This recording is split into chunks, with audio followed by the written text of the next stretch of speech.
So I left late that night. I had dinner and we went to bed early. One of the kids woke up in the middle of the night with vomiting or something. And then about 2:30 or 3 o'clock in the morning, can't remember, but early hours of the morning, there was a big bang, which we heard. So my wife sort of said, "Did you hear that?" And within 3 minutes of the bang, I got a phone call from the Sister Eileen Brencher, who said, "I think you ought to come. There appears to have been a bomb at the Gram." So I got dressed, just walked, because it was the other side of the hospital, so walked through, and implemented the plan that we had devised for the miners' strike, with the trial station, with everything.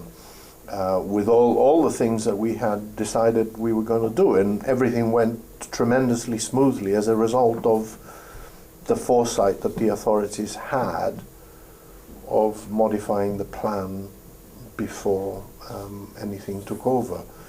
And it was just a steady stream of casualties. Many of them were trapped, so therefore it wasn't a sudden rush. It was just they came as they were sort of released from their entrapment, and it was just the night just went through. We stood down. I think it was 4 o'clock this following day. Mrs. Thatcher came to the hospital to meet all the injured people. The Conservative Party took over the whole of the orthopedic side of the department.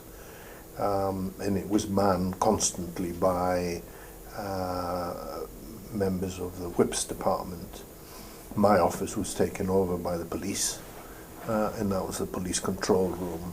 And the whole of the fracture clinic area was where the press was, so that press were briefed 2 or 3 times a day about what was going on. And this went on for a couple of weeks, 3-4 weeks or something, at the same time as the work in the hospital was continuing.